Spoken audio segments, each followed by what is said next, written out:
ಕೋಲಾರದಲ್ಲಿ ಬಣಬಡಿದಾಟ ಜೋರಾಗಿದೆ. ಕೆಎಚ್ ಮುನಿಯಪ್ಪ ಅವರ ವಿರುದ್ಧ ಆಕ್ರೋಶ ವ್ಯಕ್ತವಾಗ್ತಾ ಇದೆ. ಯಾವುದೇ ಕಾರಣಕ್ಕೂ ಅವರ ಅಳಿಯನಿಗೆ ಟಿಕೆಟ್ ಕೊಡಬಾರ್ದು ಅಂತ ಹೇಳಿ ಶಾಸಕರುಗಳು ಎಂಎಲ್ಸಿಗಳು ಪಟ್ಟನ್ನ ಹಿಡಿದಿದ್ದಾರೆ. ಈ ಬೆನ್ನಲ್ಲೇ ಸಿಎಂ ಮತ್ತು ಡಿಸಿಎಂ ರಿಯಾಕ್ಷನ್ ಅನ್ನು ಕೂಡ ನೀವು ಗಮನಿಸಿದ್ರಿ. ಹಾಗಾದ್ರೆ ಹೈಕಮಾಂಡ್ ಈ ವಿಚಾರಕ್ಕೆ ಯಾವ ರೀತಿಯ ಮದ್ದನ್ನ ಅರಿಯುತ್ತೆ? ಅದು ಈಗಿರುವಂತಹ ಸಸ್ಪೆನ್ಸ್. ಕೇವಲ ಉಳಿದಿರೋದು 30 ದಿನಗಳು ಮಾತ್ರ ಚುನಾವಣೆಗೆ. ನಾಳೆಯಿಂದ ನಾಮಪತ್ರ ಸಲ್ಲಿಕೆ ಕೂಡ ಆರಂಭ ಆಗ್ತಾ ಇದೆ. ಈ ಬೆನ್ನಲ್ಲೇ ಕಾಂಗ್ರೆಸ್ಗೆ ಕೋಲಾರದ ಟಿಕೆಟ್ ಹಂಚಿಕೆಯ ವಿಚಾರ ಕಂಟಕವಾಗಿ ಮಾರ್ಪಾಡಾಗುತ್ತಾ ಅನ್ನುವಂತಹ ಪ್ರಶ್ನೆ ಸಹಜವಾಗಿಯೇ ಮುನ್ನೆಲೆಗೆ ಬರ್ತಾ ಇದೆ. ಈಗಾಗಲೇ ಅವರ ಮನವೊಲಿಸುವಂತಹ ಕೆಲಸಗಳು ಕೂಡ ಜೋರಾಗ್ತಾ ಇರುವಂಥದ್ದು.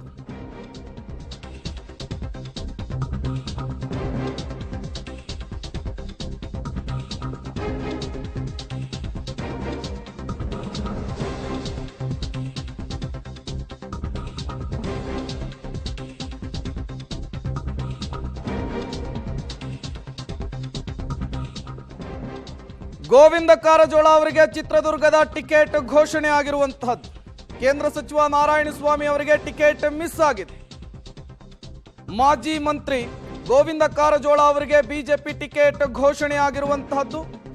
ತೀವ್ರ ಕುತೂಹಲ ಇತ್ತು. ಚಿತ್ರದುರ್ಗ ಒಂದು ಕ್ಷೇತ್ರವನ್ನು ಬಿಟ್ಟು ಎಲ್ಲಾ ಕ್ಷೇತ್ರಕ್ಕೂ ಕೂಡ ಹೆಸರುಗಳನ್ನ ಫೈನಲ್ ಮಾಡಲಾಗಿತ್ತು. ಯಾರಿಗೆ ಟಿಕೆಟ್ ಸಿಗುತ್ತೆ ಅನ್ನುವಂತಹ ಸಸ್ಪೆನ್ಸ್ಗೆ ಈಗ ಉತ್ತರ ಸಿಕ್ಕಿದೆ. BS ಯಡಿಯೂರಪ್ಪನವರ ಅವರು ಸಿಎಂ ಆದಂತಹ ಸಂದರ್ಭದಲ್ಲಿ ಸಿಎಂ ಆಗಿ ಸಚಿವರಾಗಿ ಕೆಲಸ ನಿರ್ವಹಿಸಿದಂತಹ ಗೋವಿಂದ ಕಾರಜೋಳ ಅವರಿಗೆ ಟಿಕೆಟ್ ಫೈನಲ್ ಆಗಿರುವಂತಹದ್ದು. ಚಿತ್ರದುರ್ಗದಿಂದ ಚಂದ್ರಪ್ಪ ಮತ್ತು ಗೋವಿಂದ ಕಾರಜೋಳ ಹೆಸರು ದೊಡ್ಡ ಮಟ್ಟದಲ್ಲಿ ಮುನ್ನೆಲೆಗೆ ಬಂದಿತ್ತು. ಈಗ ಮಾಜಿ ಮಂತ್ರಿ ಆದಂತಹ ಗೋವಿಂದ ಕಾರಜೋಳ ಅವರು ಈ ಬಾರಿ ಟಿಕೆಟ್ ಅನ್ನು ಪಡೆದಿದ್ದಾರೆ. 23ರ ಚುನಾವಣೆಯಲ್ಲಿ ಅವರಿಗೆ ಹಿನ್ನಡೆಯಾಗಿತ್ತು. ಬಿಜೆಪಿ ಪಾಲಿನ ಎಲ್ಲ 25 ಕ್ಷೇತ್ರಗಳಿಗೂ ಕೂಡ ಈಗಾಗಲೇ ಟಿಕೆಟ್ ಘೋಷಣೆಯಾಗಿದೆ. ಒಂದು ಕ್ಷೇತ್ರ ಬಾಕಿ ಇತ್ತು, ಅದು ಚಿತ್ರದುರ್ಗ. ಯಾರಿಗೆ ಟಿಕೆಟ್ ಸಿಗುತ್ತೆ ಕಲ್ಲಿನ ಕೋಟೆಯಿಂದ ಅನ್ನುವಂತಹ ಪ್ರಶ್ನೆ ಇತ್ತು. ಅದಕ್ಕೂ ಕೂಡ ಉತ್ತರ ಸಿಕ್ಕಿರುವಂತಹದ್ದು. ಗೋವಿಂದ ಕಾರಜೋಳ ಅವರಿಗೆ ಟಿಕೆಟ್ ಫೈನಲ್ ಆಗಿದೆ. ಇನ್ನು 3 ಕ್ಷೇತ್ರಗಳು JDS ಪಾಲಾಗಿರುವಂತಹದ್ದು. ಹಾಸನ, ಮಂಡ್ಯ ಜೊತೆಗೆ ಕೋಲಾರ. ಈ 3 ಕ್ಷೇತ್ರಗಳನ್ನ JDS ಅಭ್ಯರ್ಥಿಗಳಿಗೆ ಬಿಟ್ಕೊಟ್ಟಿರುವಂತಹದ್ದು. 25 ಕ್ಷೇತ್ರಗಳಿಗೆ ಈಗ ಟಿಕೆಟ್ ಅನ್ನ ಘೋಷಣೆ ಮಾಡಿರುವಂತಹದ್ದು. 24 ಕ್ಷೇತ್ರಕ್ಕೆ ಈಗಾಗಲೇ ಟಿಕೆಟ್ ಫೈನಲ್ ಆಗಿತ್ತು. ಒಂದು ಕ್ಷೇತ್ರವನ್ನ ಬಾಕಿ ಉಳಿಸ್ಕೊಂಡಿತ್ತು. ದೊಡ್ಡ ಮಟ್ಟದ ಪೈಪೋಟಿ ಇತ್ತು ಯಾರಿಗೆ ಟಿಕೆಟ್ ಕೊಡಬೇಕು ಅಂತ ಹೇಳಿ. 23ರ ಚುನಾವಣೆಯಲ್ಲಿ ಗೋವಿಂದ ಕಾರಜೋಳ ಅವರು ಸೋತಿದ್ರು. ಅವರಿಗೆ ಈ ಬಾರಿ ಟಿಕೆಟ್ ಅನ್ನು ಕೊಡಬೇಕು ಅನ್ನುವಂತಹ ಕೂಗು ಕೇಳಿ ಬಂದಿತ್ತು. ಈ ನಿಟ್ಟಿನಲ್ಲಿ ಈಗ ಗೋವಿಂದ ಕಾರಜೋಳ ಅವರಿಗೆ ಟಿಕೆಟ್ ಫೈನಲ್ ಆಗಿರುವಂತಹದ್ದು. ಈ ಬಾರಿ ಕಲ್ಲಿನ ಕೋಟೆಯಿಂದ ಗೋವಿಂದ ಕಾರಜೋಳ ಅವರು ಬಿಜೆಪಿಯ MP ಅಭ್ಯರ್ಥಿಯಾಗಿ ಅಖಾಡಕ್ಕಿಳಿತಾ ಇರುವಂತಹದ್ದು. ಇದೇ ವಿಚಾರಕ್ಕೆ ಸಂಬಂಧಪಟ್ಟಂತೆ ಮತ್ತಷ್ಟು ಡೀಟೇಲ್ಸ್ ಅನ್ನು ಕೊಡ್ತಾರೆ ನಮ್ಮ ಪೊಲಿಟಿಕಲ್ ಬ್ಯೂರೋ ಹೆಡ್ ರವೀಶ್. ದೂರವಾಣಿ ಸಂಪರ್ಕದಲ್ಲಿ ಜಾಯಿನ್ ಆಗಿದ್ದಾರೆ. ರವೀಶ್, ಅಂತೂ ಇಂತೂ ಚಿತ್ರದುರ್ಗದ ಬಿಜೆಪಿ ಅಭ್ಯರ್ಥಿ ಘೋಷಣೆ ಆಗಿರುವಂತಹದ್ದು. ಗೋವಿಂದ ಕಾರಜೋಳ ಅವರಿಗೆ ಟಿಕೆಟ್ ಘೋಷಣೆ ಆಗಿದೆ. ಹೈಕಮಾಂಡ್ ಲೆಕ್ಕಾಚಾರ ಏನಿರಬಹುದು ಅಂತ? ಪ್ರೇಮ್, ಪ್ರಮುಖವಾಗಿರ್ತಕ್ಕಂಥದ್ದು ಈ ಮೊದಲು ನಾರಾಯಣ ಸ್ವಾಮಿ ವರ್ಸಸ್ ಜನಾರ್ದನ ಸ್ವಾಮಿ ನಡುವೆ ಒಂದು ರೀತಿಯಲ್ಲಿ ಬಿಗಿ ಪೈಪೋಟಿ ಇತ್ತು. ಅಂತಿಮವಾಗಿ ಗೋವಿಂದ ಕಾರಜೋಳ ಅವರಿಗೆ ಮಣೆ ಹಾಕಿದ್ದಾರೆ. ಪ್ರಮುಖವಾಗಿ ಈ ಮೊದಲು ನಾರಾಯಣ ಸ್ವಾಮಿ ಅವರು ನಾನು ಸ್ಪರ್ಧೆ ಮಾಡೋದಿಲ್ಲ ಅಂತ ಹೇಳದಂತ ಸಂದರ್ಭದಲ್ಲಿ ಎಲ್ಲೋ ಒಂದ್ ಕಡೆ ಅದನ್ನ ಹೈಕಮಾಂಡ್ ಪರಿಗಣಿಸಿರ್ಲಿಲ್ಲ. ಅದಾದ ಬಳಿಕ ಯಡಿಯೂರಪ್ಪನವರ ಹತ್ರ ಹೋಗಿ ನಾರಾಯಣ ಸ್ವಾಮಿ ಅವರು ಕೊಟ್ರೆ ನನಗೆ ಕೊಡಿ, ಇಲ್ಲ ಅಂದ್ರೆ ಗೋವಿಂದ ಕಾರಜೋಳ ಅವರು ಕೊಡಿ ಅನ್ನೋ ಮನವಿಯನ್ನು ಕೂಡ ಮಾಡ್ಕೊಂಡಿತ್ತು.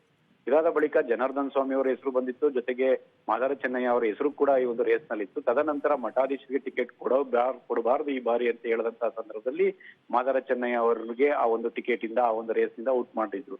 ಅದಾದ ಬಳಿಕ ನಾರಾಯಣ ಸ್ವಾಮಿ ಮತ್ತೆ ಜನಾರ್ದನ್ ಸ್ವಾಮಿ ಮತ್ತೆ ಗೋವಿಂದ ಕಾರಜೋಳ ಮೂವರ ನಡುವೆ ಒಂದು ರೀತಿಯಲ್ಲಿ ಫೈಟ್ ನಡೆಯಿತು. ಅಂತಿಮವಾಗಿ ಆ ಒಂದು ದಲಿತ ಎಡಗೈ ಸಮುದಾಯದ ನಾಯಕರಾಗಿರ್ತಕ್ಕಂಥ ಗೋವಿಂದ ಕಾರಜೋಳ ಅವರಿಗೆ ಮಣೆ ಹಾಕಿದ್ದಾರೆ. ಹಾಗಾಗಿ ಎಲ್ಲೋ ಒಂದ್ ಕಡೆ ಬಿಜೆಪಿ ಮೊದಲಿಂದಲೂ ಕೂಡ ಈ ಒಂದು ಎಡಗೈ ಸಮುದಾಯ ಮತದಾರರೇನಿದೆ ಅವರು ಕೈ ಹಿಡಿದಿದ್ದಾರೆ ಅನ್ನೋ ಲೆಕ್ಕಾಚಾರ ಬಿಜೆಪಿ ಇದ್ದು. ಅಂದ್ರೆ ವಿಧಾನಸಭೆ ಚುನಾವಣೆ ಆಗಿರ್ಬೋದು, ಕಳೆದ ಲೋಕಸಭೆ ಚುನಾವಣೆ ಆಗಿರ್ಬೋದು, ಈ ಹಿನ್ನೆಲೆಯಲ್ಲಿ ಮತ್ತೆ ಎಡಗೈ ಸಮುದಾಯಕ್ಕೆ ಮಣೆ ಹಾಕಿರ್ತಕ್ಕಂಥದ್ದು. ಹಾಗಾಗಿ ಗೋವಿಂದ ಕಾರಜೋಳ ಅವರು ತಮ್ಮ ಜಿಲ್ಲೆಯನ್ನ ಬಿಟ್ಟು ಈಗ ಚಿತ್ರದುರ್ಗ ಜಿಲ್ಲೆಯಲ್ಲಿ ಬಂದು ಸ್ಪರ್ಧೆ ಮಾಡ್ತಾ ಇದ್ದಾರೆ. ಹಾಗಾಗಿ ಕಾಂಗ್ರೆಸ್ ಎಂದಿನಂತೆ ಚಂದ್ರಪ್ಪ ಅವರಿಗೆ ಟಿಕೆಟ್ ಕೊಟ್ಟಿದೆ. ಹಾಗಾಗಿ ಚಂದ್ರಪ್ಪ ವರ್ಸಸ್ ಗೋವಿಂದ ಕಾರಜೋಳ ಅವರ ನಡುವೆ ಯಾವ ರೀತಿ ಫೈಟ್ ನಿರ್ಮಾಣ ಆಗುತ್ತೆ ಕೂಡ ಕಾದ್ ನೋಡ್ಬೇಕಾಗುತ್ತೆ.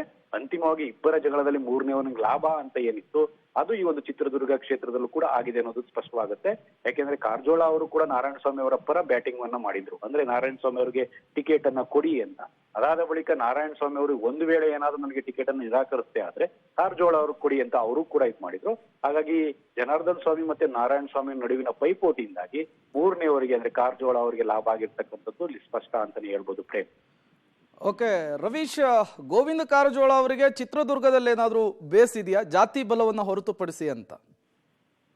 ಪ್ರಮುಖವಾಗಿರ್ತಕ್ಕಂಥದ್ದು ಆ ಒಂದು ಜಿಲ್ಲಾ ದೃಷ್ಟಿಯಿಂದ ನೋಡಿದಂತ ಸಂದರ್ಭದಲ್ಲಿ ಇನ್ನೊಂದು ಜಿಲ್ಲೆಗೆ ಹೋಗಿ ಅಲ್ಲಿ ಬೇಸ್ ಮಾಡ್ಕೊಳ್ಳುವಂತ ಪ್ರಕ್ರಿಯೆ ಏನಿಲ್ಲ. ಆದ್ರೆ ಎಡಗೈ ಸಮುದಾಯ ಒಂದ್ ರೀತಿಯಲ್ಲಿ ಜಾಸ್ತಿ ಇರ್ತಕ್ಕಂಥದ್ದು ಮತ್ತೆ ಎಡಗೈ ಸಮುದಾಯದ ಒಬ್ಬ ನಾಯಕ ಈ ಹಿನ್ನೆಲೆಯಲ್ಲಿ ಆ ಒಂದು ಮೊದಲಿಂದಲೂ ಕೂಡ ಬಿಜೆಪಿ ಆ ಒಂದು ದಲಿತ ಸಮುದಾಯದಲ್ಲಿ ಎಡಗೈ ಸಮುದಾಯ ನಮ್ಮನ್ನು ದೊಡ್ಡ ಮಟ್ಟದಲ್ಲಿ ಕೈ ಹಿಡಿದಿದೆ ಅನ್ನೋ ಒಂದು ಅವರಿಗೆ ಇರ್ತಕ್ಕಂತ ಒಂದು ಬೇರೆ ಬೇರೆ ರೀತಿಯ ಸರ್ವೆಗಳಾಗಿರ್ಬೋದು, ಅವ್ರಿಗೆ ಬಂದಿರ್ತಕ್ಕಂಥ ಮತ ಪ್ರಮಾಣದಲ್ಲಿ ಕೂಡ ಅವರು ಲೆಕ್ಕಾಚಾರನ ಹಾಕೊಂಡಿದ್ರು. ಹಾಗಾಗಿ ಈ ಬಾರಿಯೂ ಕೂಡ ಎಡಗೈ ಸಮುದಾಯದ ನಾಯಕನಿಗೆ ಒಂದು ಟಿಕೆಟ್ ಅನ್ನ ಘೋಷಣೆ ಮಾಡಿರ್ತಕ್ಕಂಥದ್ದು. ಹಾಗಾಗಿ ಜಾತಿ ಬಲವೇ ಗೋವಿಂದ ಕಾರಜೋಳ ಅವರನ್ನ ಅಲ್ಲಿ ಸ್ಪರ್ಧೆ ಮಾಡೋದಕ್ಕೆ ಅವಕಾಶ ಮಾಡಿಕೊಟ್ಟದ್ದು ಒಂದು ಕೂಡ ಸ್ಪಷ್ಟ ಅಂತಾನೆ ಹೇಳ್ಬೋದು Prem. Okay, thank you Ravish ತಮ್ಮೆಲ್ಲ ಮಾಹಿತಿಗಾಗಿ.